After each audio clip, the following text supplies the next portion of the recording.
Hello and welcome to the Potential Psychology Podcast. I'm your host, Ellen Jackson, and it's my mission to share the science of human behaviour in a practical, fun and inspiring way. With me today is Dr. Diana Hill. She is a clinical psychologist based currently in Santa Barbara in the United States.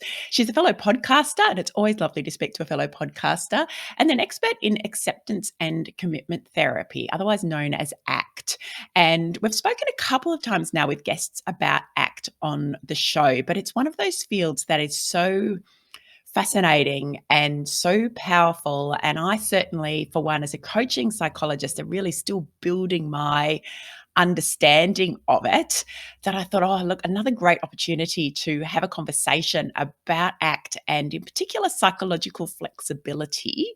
And Diana will explain all of what that means in a moment, is an opportunity too good to pass up as we all delve a little bit deeper into how these incredibly powerful skills can help us in our everyday life. And in particular, today, we're going to be talking a little bit about how they might be able to help us in the workplace. So a little more about Diana. She is the co-author of a recent book with Dr. Debbie Sorensen called The ACT Daily Journal.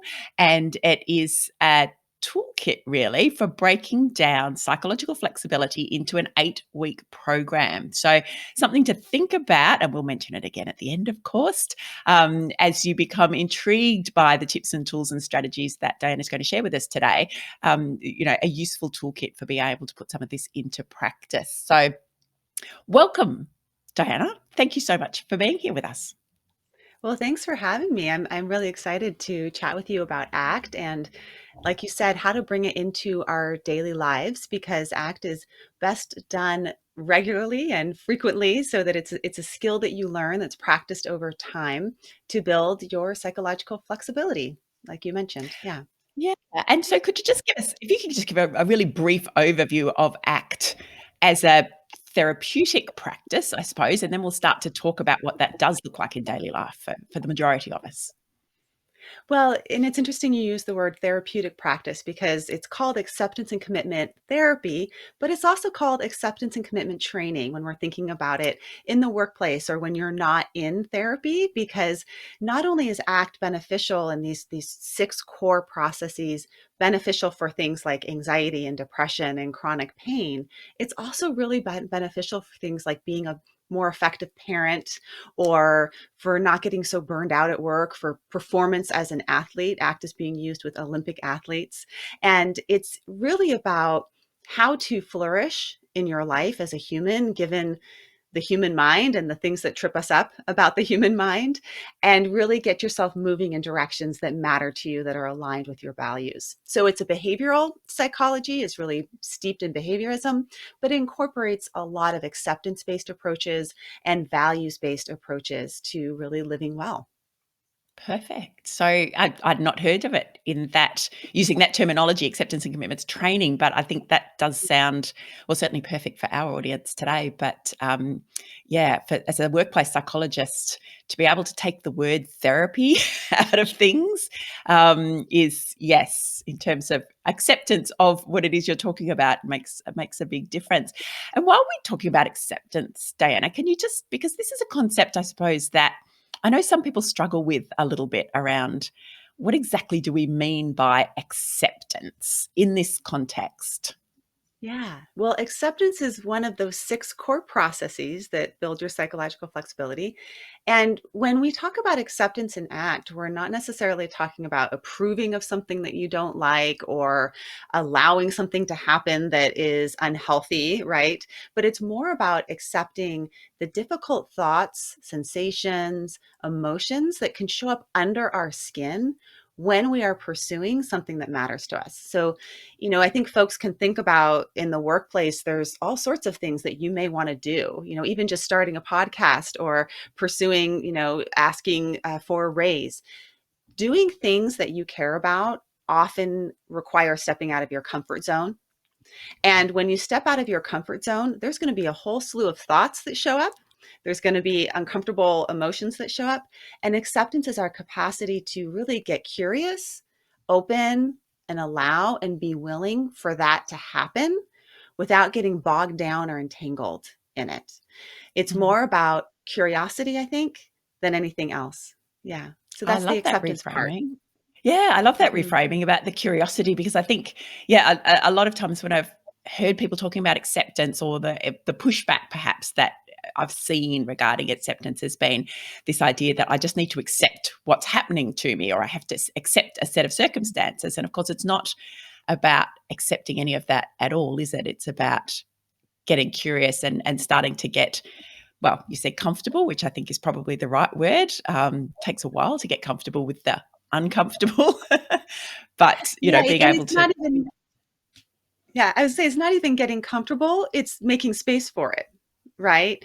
And the word curiosity is an interesting one. I'll often use that more than I'll use curious and willing more than I'll use acceptance sometimes when I'm coaching clients or working with people in the workplace, because the nature of curiosity is that it has this sort of like lean in, open eyes, wonder. And when we are curious, I actually interviewed Judd Brewer, who's a neuroscientist, and he studies cravings as well as anxiety and habit loops around anxiety. And what he's found is that even when you open your eyes big and when you lean into something and you take a curious stance, it actually changes the way your brain, what's activated in your brain. So we can get curious even just by like, I'm noticing uh, anxiety in my body right now, and what is its shape, what is its texture, how is it moving, is it moving up or is it moving down? When I feel dread in the morning about my day, like, oh, I don't want to deal with today, I have an energy moving down, right? And I can notice that and I can still get out of bed and do my day even with that energy that's moving down. So curiosity is more of taking an open stance, and that frees us up a little bit to be able to move with our hands and our feet and really be directed more by our heart than by the thoughts and feelings we're entangled in. Oh, that is fascinating about that neuroscience, that, idea that it is actually triggering something. I'm fascinated by curiosity generally as a field of study, but also just in terms of practice. It's something I talk about a lot with clients. So to know that there's actually that link and also that link to the physicality, that's really interesting. How attuned do you find people are to what's going on in their physical selves? Because it's not something we often talk about or get kind of trained to do, is it? No, I think most of the time we're just walking heads chattering about, cut off from anything below the neck. I mean, our minds are just nonstop chatterboxes saying lots of things, tend to be a little bit critical and have a negativity bias. And a lot of our culture also, especially in the West, trains us not to connect with our Mm, bodies, right? Because mm, we are told how to feel. We're told when, we train ourselves even through simple things like going on chronic diets, right? Or pushing mm, through mm, pain. And I, actually have a strong interest in embodiment. I'm a yoga practitioner and a yoga teacher. And embodiment is incredibly helpful for things that are uncomfortable, because when you can start to notice what's happening in your body and open up and allow sensations to be there without being so in your head about it, it frees you up a little bit. ACT is actually used a lot with chronic pain, and it's used with chronic pain not because it actually changes the pain, it changes your relationship to the pain so that you can function more in your life, you have greater range of motion. So embodiment is one of the, I would say it goes under the strategies and ACT of acceptance as well as being present, because when we can get present with our bodies and listen in, it also can be helpful. Sometimes our bodies are sending us really important messages that we need to listen to, and we just blow past them. We mm, don't listen, and that can lead to all sorts of problems. mm. So what do Yeah. we so I'm trying to imagine my listeners here thinking about, well, what exactly does this mean? How do I pay attention to my body? What are the tips and strategies? Because obviously for somebody who does practice yoga, I practice yoga myself, so you kind of get it, but then you forget that years and years of practice at it doesn't isn't Yeah. normally the experience that everybody has, if you know what I mean. So what do you Yeah. suggest people actually do? What should they be paying attention to? Sure. So one of the things that I'll have folks do that I work with is I do something called an embodiment check-in. throughout your day, take a pause and check in. Am I in my head or am I in my body? And turn my eyes. What I sort of do is two eyes in. So two eyes in, I can do this with my eyes open right now, and you can do this with me. Two eyes in. What do I notice that's happening? Where am I feeling sensations in my body? Can I notice the speed of my breathing? Can I notice the just sort of the quality of my emotions inside of my body? Just sort of two eyes in. And then I can also do two eyes out, where I start to look at my five senses. So what's around me? What do I see? What do I smell? What do I touch? Those are some of the mindfulness practices that a lot of people have gotten accustomed to. But I think the skill set is to do one eye in, one eye out.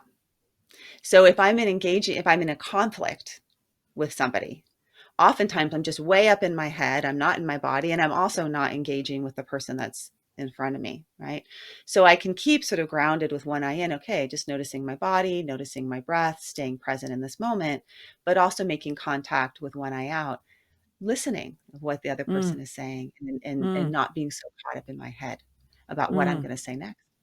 Yeah. Which is fascinating. I've actually just been doing some work with groups around listening skills and this idea of kind of multi-layers of listening, and global listening being this idea that we can, or should be ultimately, being able to do that, to listen with one eye in and one eye out, so that we're both paying attention to the individual and we're very present in the conversation, but at the same time we are also noticing our reactions, our response, and having a level of awareness that means that we can actually respond in a positive, proactive way. We can have collaborative conversations instead of perhaps, becoming defensive and responding angrily, or becoming, disengaged because we are too busy thinking about what it is we want to say next as a way of winning the, in inverted commas, argument.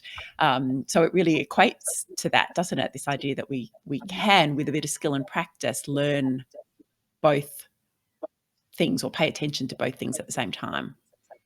Mm-hmm. Yeah, and I think it also taps into another ACT process, and all these processes sort of work together. I kind of think of them as like sides of a Rubik's Cube.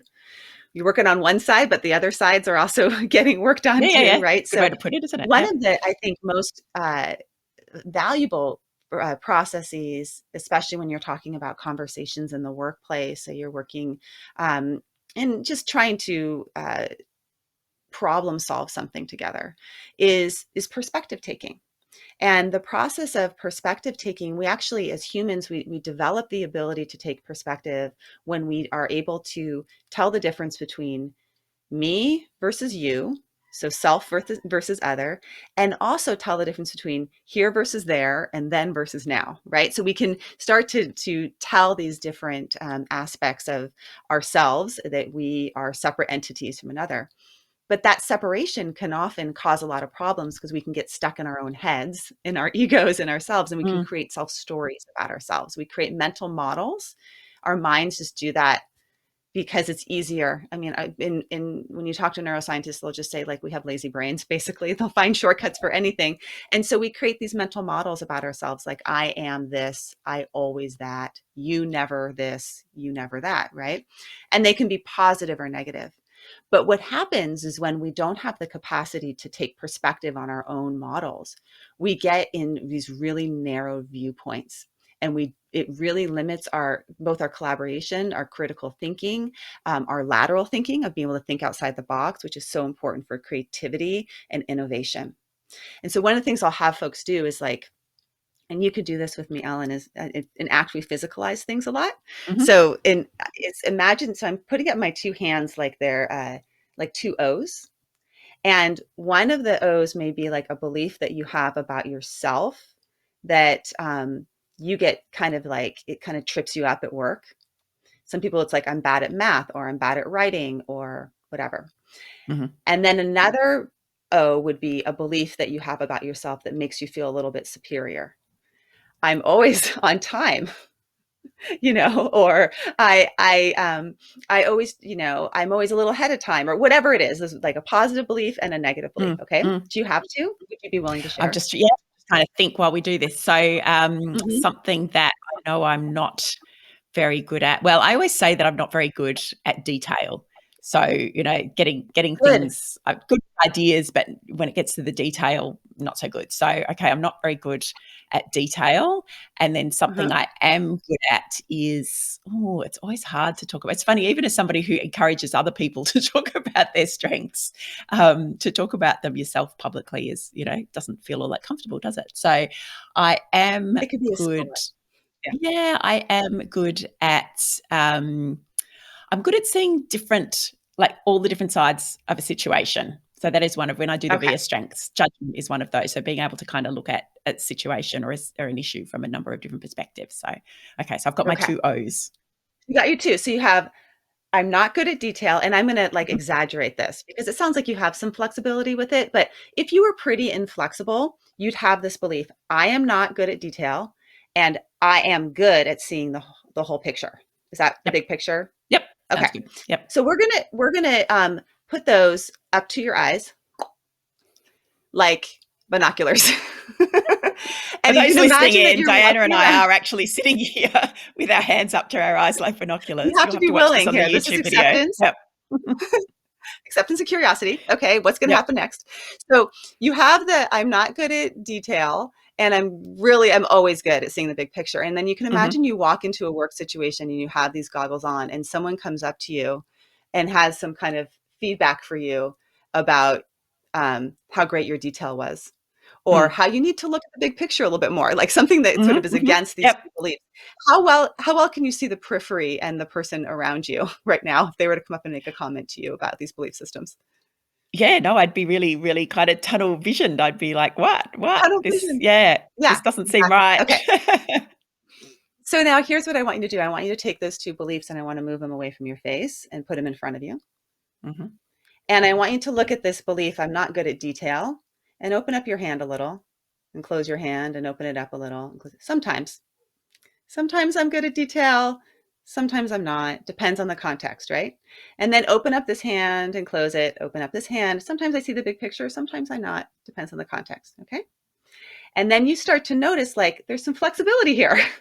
How well Yeah. could you, if someone came up to you and said, "Hey, I really love the detail that you put into this podcast by being so on time and paying attention to me showing up and helping me with the audio." How well would you be able to receive that feedback with this flexible stance? Yeah, well, obviously, not obviously, I would in that situation go, "Oh, yeah, actually, hadn't really even thought about that as detail." I suppose that's one of the things, isn't it, that we are kind of narrow and fixed in our views on, what detail even looks like and when you're not good at it. And for me, that perhaps hadn't occurred to me that even could or would be a level of detail that I do have flexibility around. Yeah. So our self stories, these like goggles that we wear, sometimes we put on those binoculars or goggles at like 8 years old. And then Yeah. we've been carrying them around until we're 38 years old and still believing them. And they become these self fulfilling prophecies. We look for evidence with our narrow vision that supports them. We block out anything that doesn't support them. We don't see the context of how it really is kind of sometimes, not always.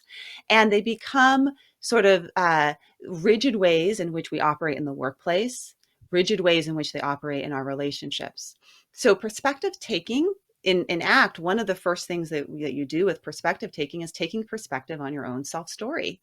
And Mm. you notice that I didn't chop your hands off and I didn't write other stories on your hands, right? We just Yeah. got a little bit of space from them. We looked at them and then we kind of moved around a little bit. So Mm. with Mm. ACT, we do a lot of flexibility training.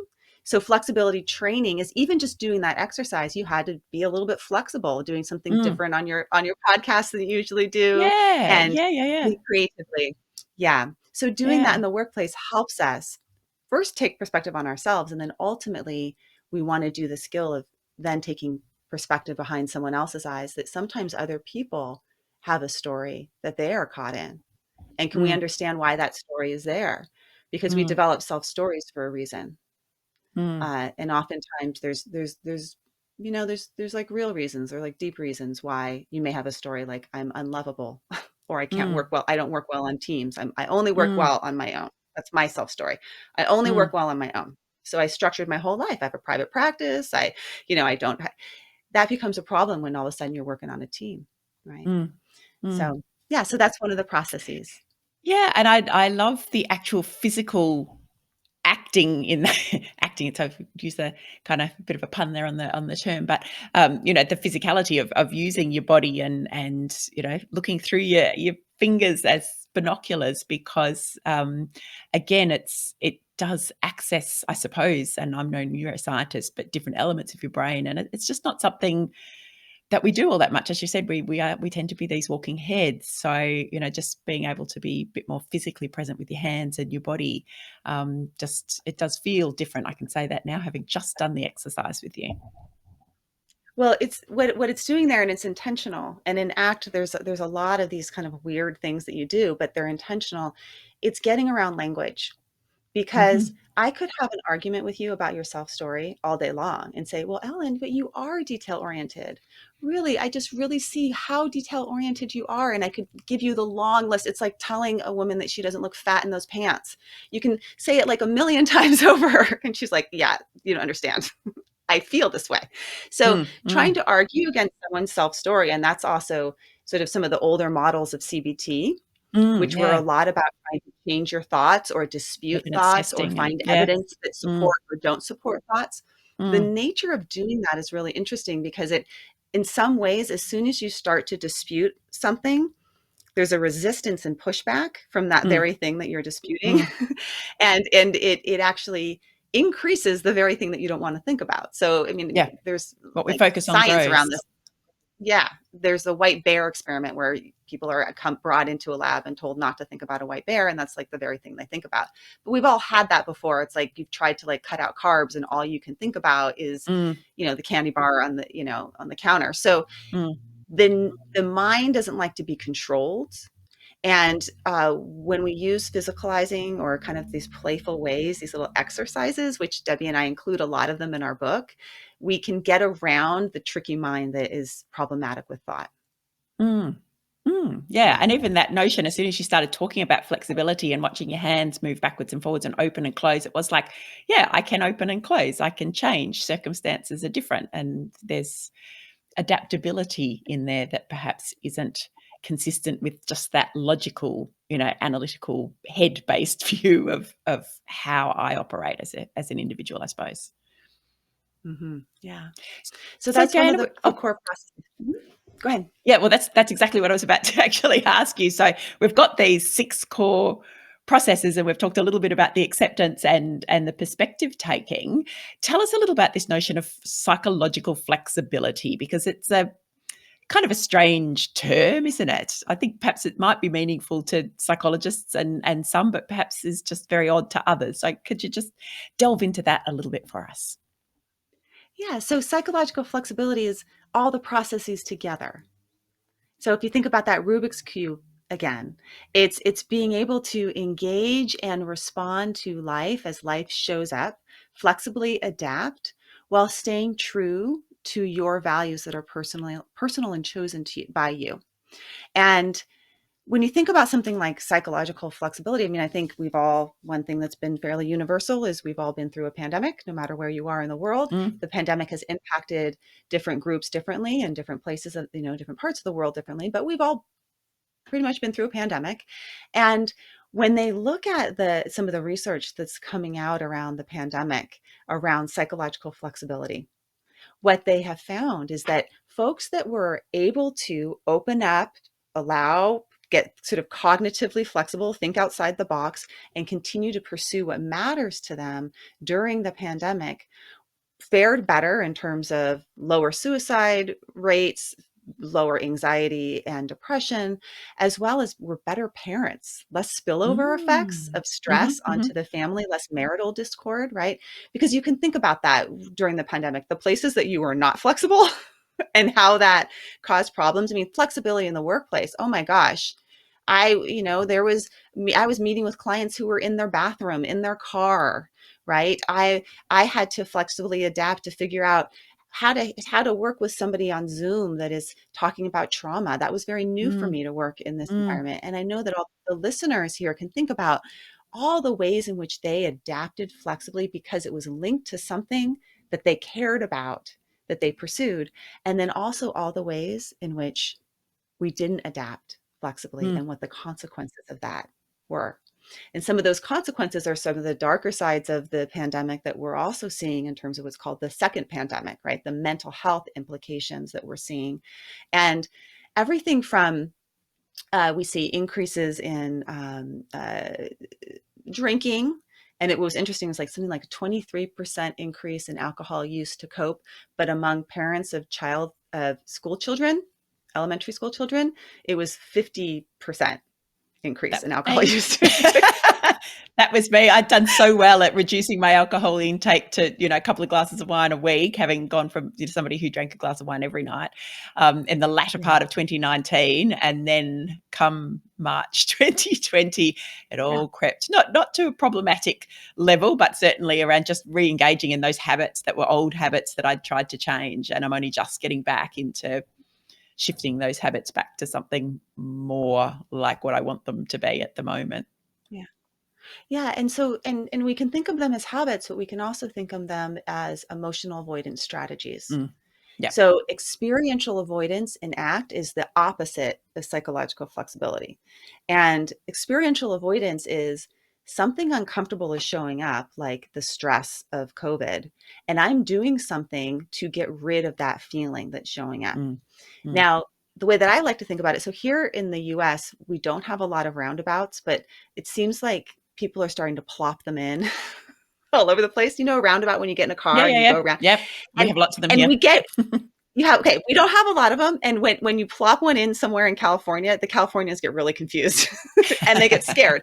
And they get on the roundabout and they can't, there's actually a movie about this, European Vacation with Chevy Chase. They can't Yeah. get off Okay. because what they're doing is they're going around and around and around. What's keeping them on is the discomfort of having to exit. It's Mm. uncomfortable, Mm. right? Mm. So when we think about experiential avoidance, we're caught in a roundabout of avoiding pain.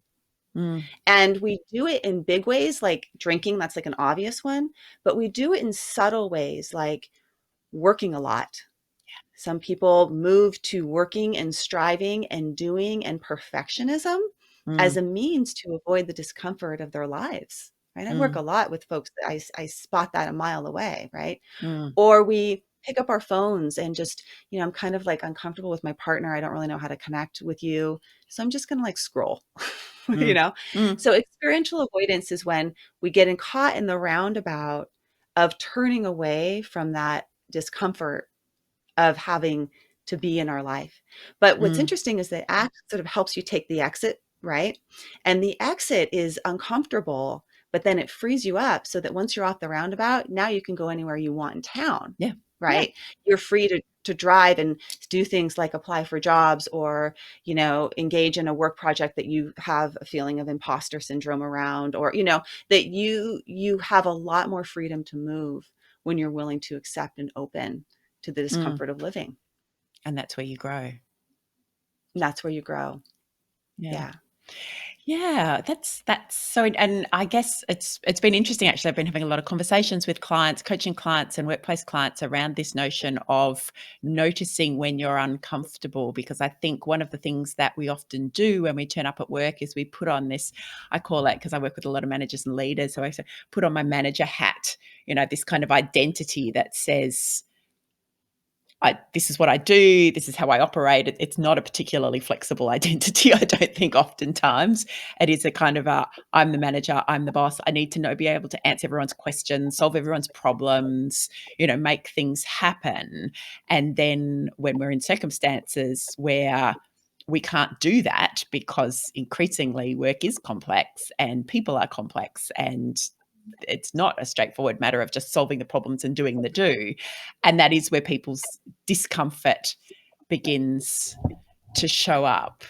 So having this idea that they can get off the roundabout, it's a nice, Yeah. It first takes noticing what you do when you're discomfort. What is your mm, automatic habitual avoidance behavior when your discomfort shows mm, up? So it may be something really subtle where you just start getting into your head and ruminating. Like mm, ruminating mm, and worry is actually an experiential avoidance strategy. This mm-hmm, is mm-hmm. mind blowing to Yep, folks, but it is. when you are worrying, when you are worrying, you are trying to not feel and you're trying to do something about the feeling of anxiety. Yeah. uncertainty. Yeah. So there's Yeah. uncertainty. So I worry. I'm like 2 a.m. Mm. I'm worrying. I'm going to do I Mm. do this? I'm going to do this. And blah, blah, blah, problem Mm. solving. I'm in, that's actually an experiential avoidance strategy because you are trying to manage the unmanageable, right? Or maybe we puff up our feathers and make ourselves feel really important when inside we feel really uncertain, Mm. right? So we can look at what are we doing that are experiential avoidance strategies. And, some of these, it doesn't, these doesn't really matter if like, hey, I have a cup of tea multiple times a day when I'm like just wanting to like do a little self-soothe, right? But they become problematic when they are get you on a roundabout and you can't actually perform in line with your values. Mm. So a lot of the work with ACT and ACT in the workplace is getting clear on what type of leader do you want to be? Mm. How do you want to be? If Mm. I were following you with a video camera throughout the day and I were to show you that video at the end of the day and you were to feel good about it, you'd feel Mm. content, you'd feel satisfied with how you Mm. how you lived and how you acted behaviorally today. What would I see Mm. behaviorally? And values are very much about qualities that you bring to your actions. So it may be when I'm with it with I'm in, when I'm with another person, my values are to be present with them and engaged and open and kind and compassionate and whatever it is. And for someone else, my values are to be playful and humorous and Mm. interested and that they're personal and chosen. But that's really what ACT at the end of the day is about, is helping people clarify that for themselves. And it turns out that when you engage in orienting around your values, the workplace starts opening up because now you have an intrinsic motivator as opposed to a gold star or a extrinsic reward. You have something that you can dig deep into when you are burned out, and you have Mm. something you can dig deep into when chaos is ensuing. You can say like, but here are my values, and I can root as a yoga instructor before I do like a balance pose. I'm like, root Mm. your feet, feel the Mm. ground, feel rooted. And then from there, you can move up and open up your arms or whatever pose you want to take.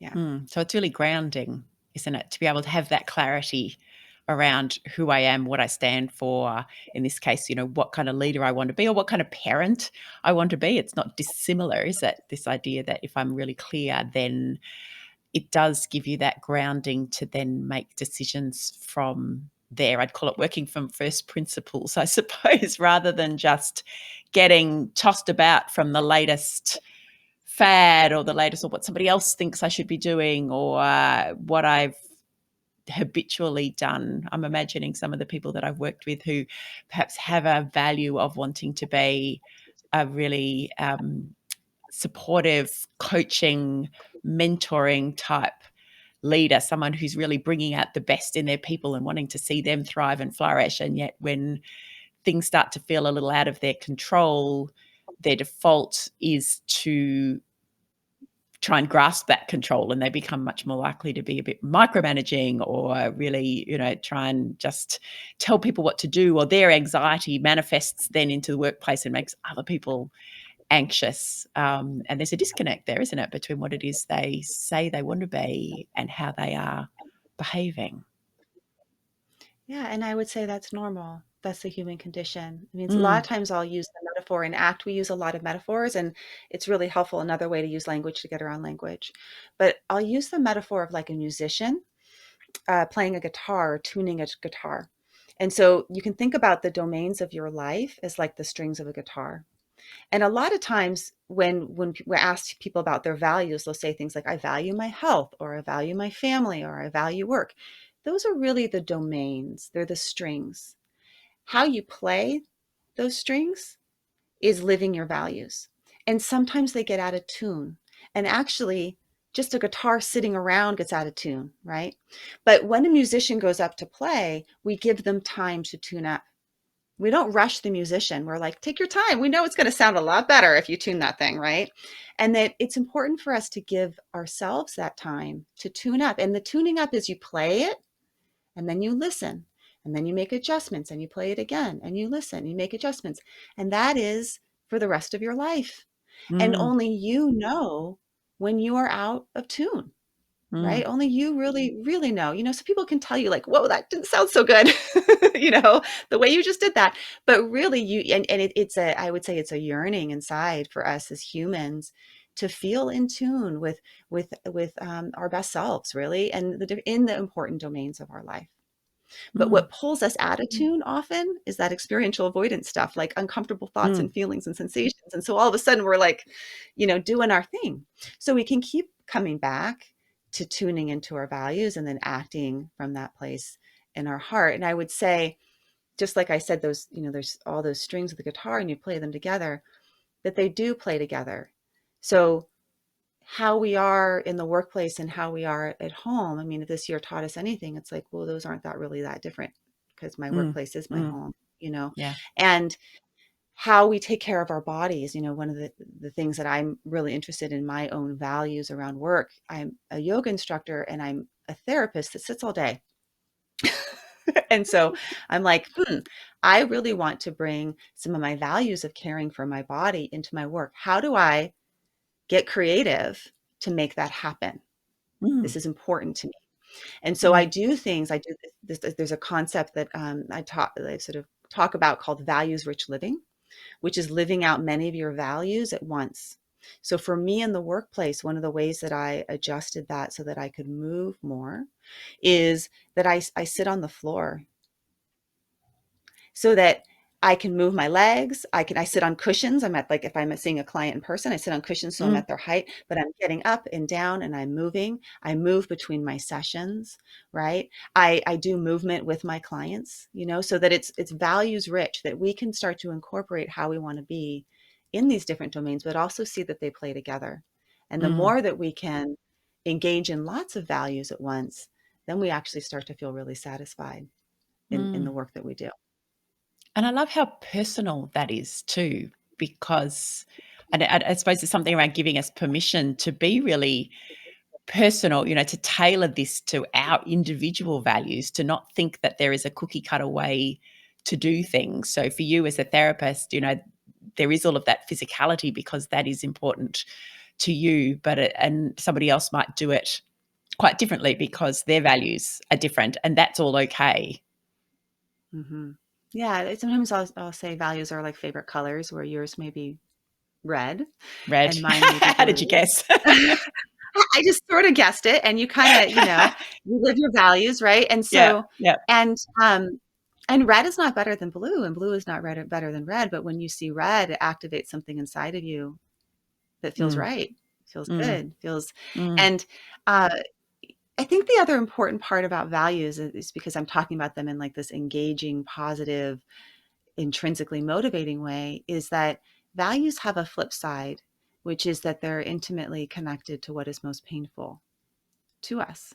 So one avenue in is like, where do I feel energized in the workplace? Where do I feel like I'm in flow, right? Those kind of point to some of your values, some of the qualities of action. But another way in to uncover what your values are is, what is most painful for me in my life right mm, now? Because if it is painful to you, and the bigger the pain it is, the bigger the arrow it is pointing to what matters to you.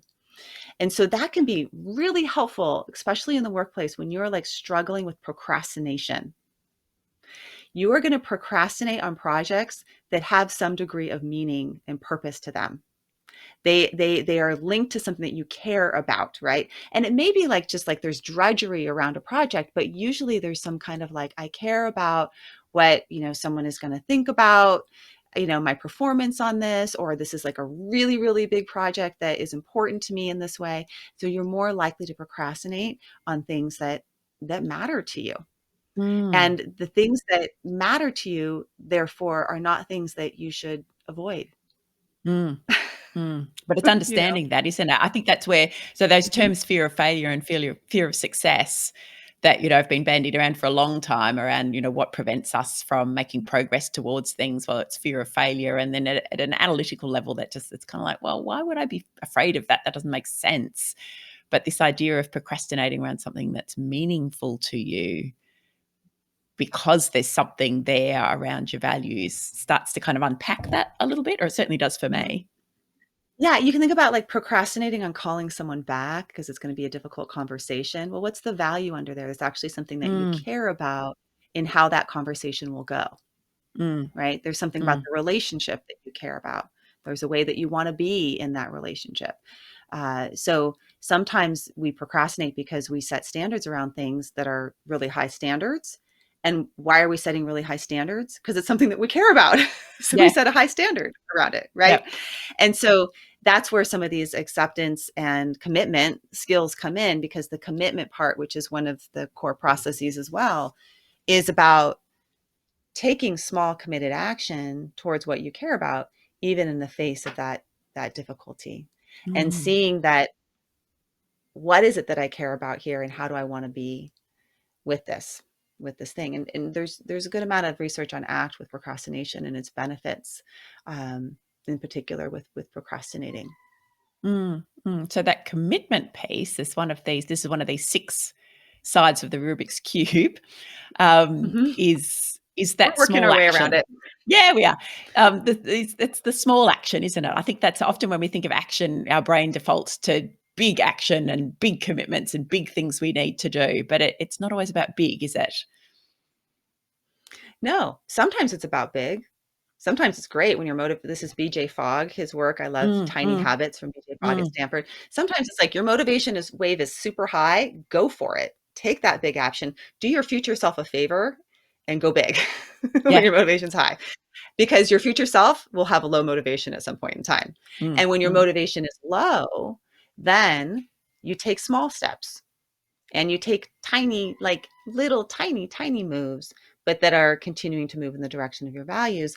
And because those moves are in the direction of your values are the reward that keeps them going, right? The mm, values, when mm, you do a tiny move. So for me, here's an example. I look at things behaviorally. So every behavior cycle, or at least operantly conditioned behaviors, occur with a cue, a behavior, and a reward. Okay. So if we're trying to build a values rich behavior cycle, we may have a cue that triggers us or reminds us to engage in that value. So for me, when I'm with my kids, the cue is I'm on my phone and the kid walks in the room. Okay. What would be the value?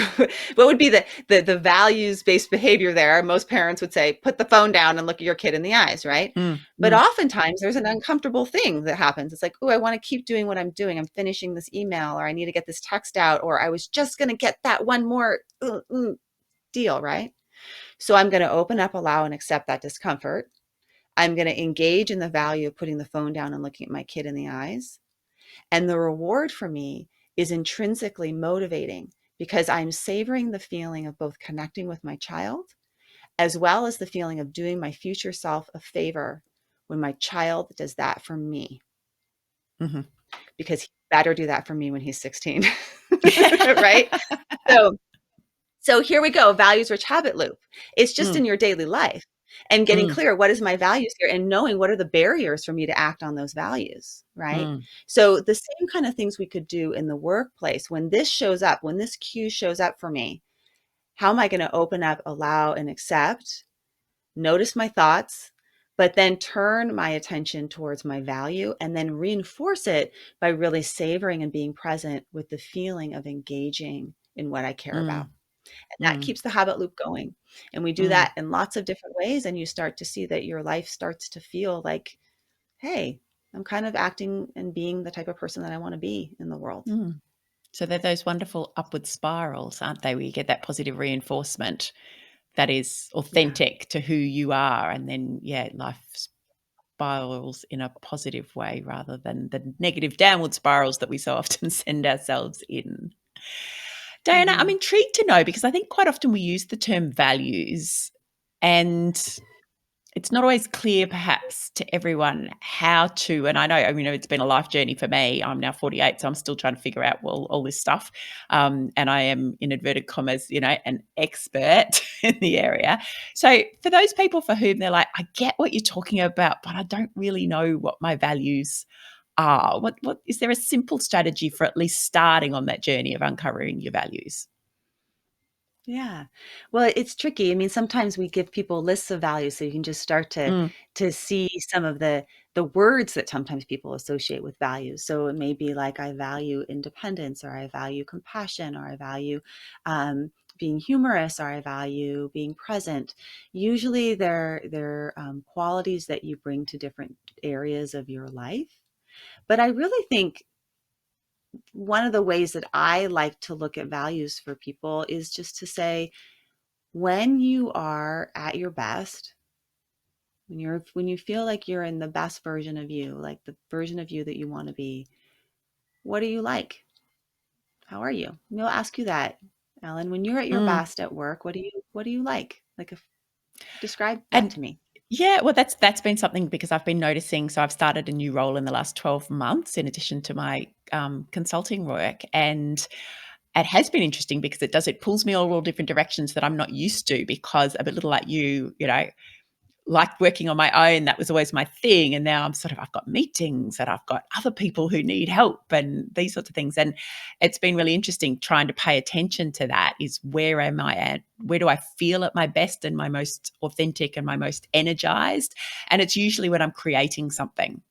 So it's the times when I get to actually go deep and solve a problem and think through an issue and try to come up with solutions and put models and ideas together that I can then communicate to other people. And that really feels like it's when I'm at my best in that role. Yeah. Yeah. So then if I were to kind of like, kind of make that a little bit, boil that down, to just like the juice of like the boiled Mm, down essence of it. Um, when you feel that you're at your best, when you are creating, when you're problem solving, and you're coming up with solutions that you can share, mm. and it sounds like that feels engaging to you. That's you at your Yeah, best. yeah, Okay, yeah, definitely. great.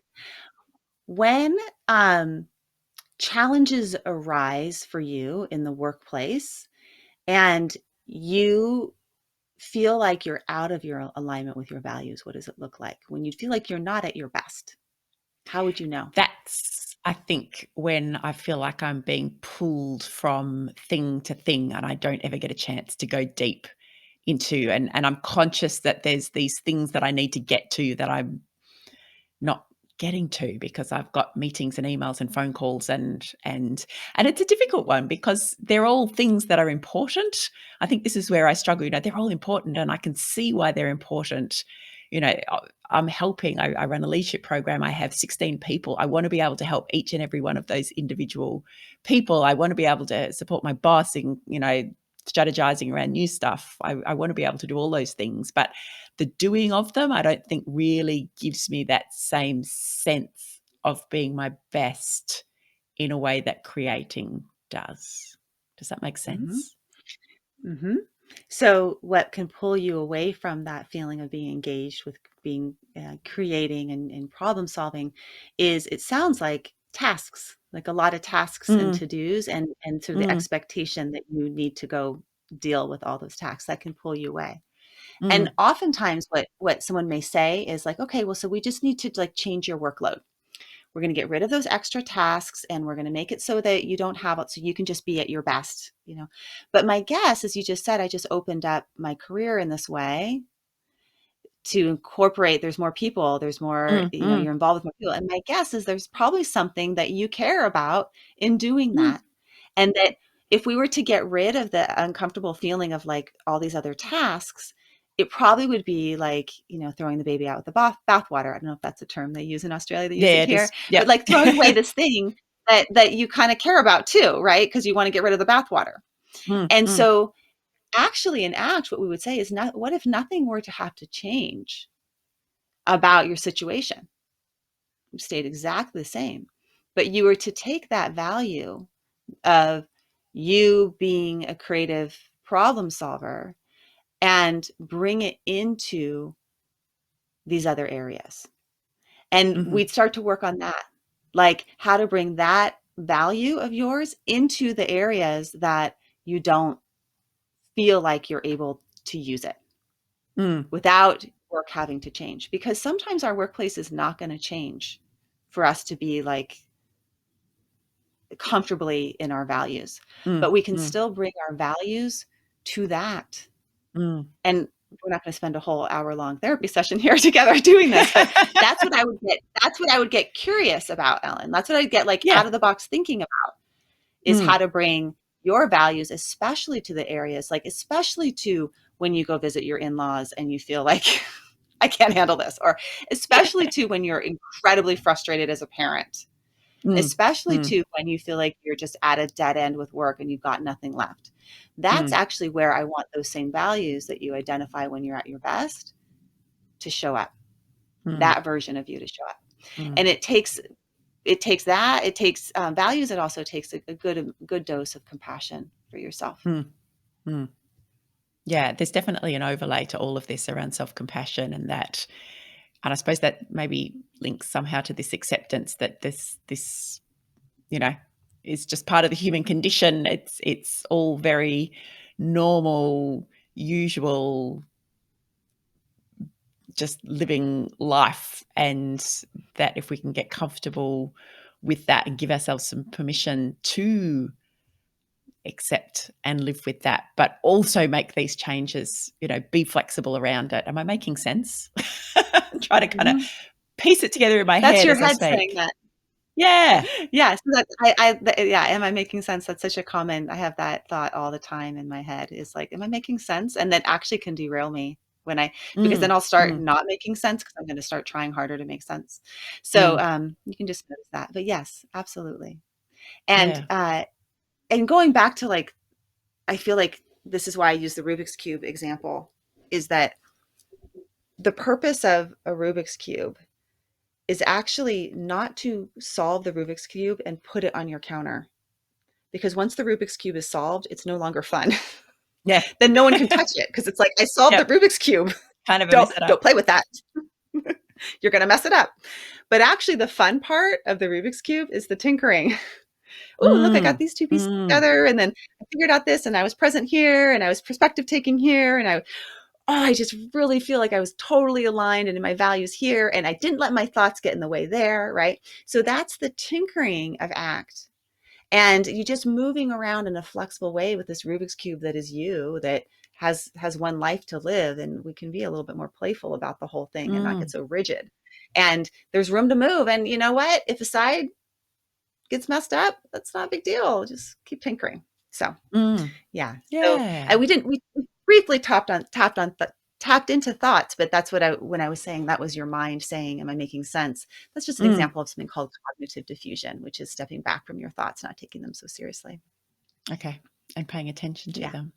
So many wonderful things. You actually just made me think of, I don't know, if the original Lego movie, the kind of the subtext around all of that was the dad who's freaking out because the kids have actually made a mess of the Lego, and you get the glue out and have to kind of piece it all together, and it becomes this perfect thing that you then can't touch and play with, and how that is the antithesis really of what playfulness and Lego and creativity and the parenting piece around that as well, around us being so controlling that, no, I've made this and you can't touch it now because it's done. And it has to all be glued together and it has to stay that way. And what you're describing here was the message behind that movie, that, it should be about playfulness and creativity and connection and fun and understanding that there are things in life that we don't need to control, because that's not where we learn and grow and become our best selves. And being a perfect leader or a perfect parent or a perfect friend is um, is really unfortunate, because what about the one day when your child doesn't feel perfect or your employee doesn't feel perfect or your friend doesn't feel perfect? They're not going to want to come to you if they perceive that. Mm, So the nature of the perfect Lego piece or the perfectly untouched Rubik's cube is that it does remain, it distances us. It mm, distances us. mm, And mm, and when we become psychologically flexible, we become more human and see that we are all human. No matter what position that we are in, we are human. I'm incredibly psychologically inflexible, and that's why I'm drawn to ACT. because one of the lines that I like to say is that I am not a work in progress. I'm a life in process. I'm a life in process. There's an aggression to the self-improvement sort of world, Like and there's that a actually goal comes that we through have in the to children. attain. Yeah, that we're not like, we don't have to self-improve. We can just be in the process of our lives and enjoy the process and the fluidity of our lives and flexibly move through our lives, adapt and change and evolve over the course of time with each other. And part of that is not being perfect. And that is hard because perfection is one of those emotional avoidance strategies Mm, that many of us know well. we And I do. do that. I do it too. And it's distancing. It's distancing. Yeah. Yeah. Diana, so many wonderful things in this conversation, and I love that you've got me doing the work at the same time. And I must admit, I think I'm thinking back to a couple of podcast episodes that I've had where I've had someone doing the work with me or helping me to do the work. And I think they've all been ACT practitioners. So it's you're very much doing it only happened a couple of times, but when I think back, I'm like, yeah, that's obviously doing the work, but making it real and making it real through my experience and then sharing that experience with our audience. So hopefully that's really making it real for them as well. And you've shared so many wonderful ideas and tips for us. I have to suggest to all of our audience that they look up your book, which is called the ACT Daily Journal, and we'll put links and all of that, all of the detail to you, to all of your work, to the book in the show notes for today's episode, so that people can find out a little more. But it has been a really glorious experience. Thank you. Well, thank you for modeling such psychological flexibility for me. You're like doing it, you're willing, you're going for it. And I will tell you, half the time while I'm doing it, my head is saying, "Oh my gosh, what am I doing? Am I making sense?" So, so I hope There that you we go. just remember this. We did it. Yeah. And yeah, the Act Daily Journal, I just want to say, is it's organized. So if you feel like this is all a disorganized Mm, mumble in your head of all these mm, different processes and where did we go on this journey? That's one of the reasons why Debbie Sorensen and I wrote this book, is because we got it organized. And Debbie is actually really great at that. We have it organized into each of these processes that you try on for yourself, with exercises and story and journaling prompts, and really moving through these processes in your daily life. Like today, what are you going to do to help yourself be more present or engaged with your values? And we really mm, hope that it's helpful to folks. mm, So thanks for giving me absolutely. a I chance have. to talk about it. Yeah, no, not at all. And I think, yes, if this has hopefully engaged a bit of curiosity for those of you listening, then the book will be the handbook for making it happen in your own life. So I'll make sure that everyone's got the details for that. Thank you again, Diana. It's been really lovely speaking to you. Thank you for the little bit of joy that you've brought to my life in the last hour. You've certainly given me some things to think about. I'm going to go and be true to my values and go for a walk outside now because that's what I need to do. And best of luck with the book, and thank you for all of the work that you do. Thank you. Many blessings. Thank you.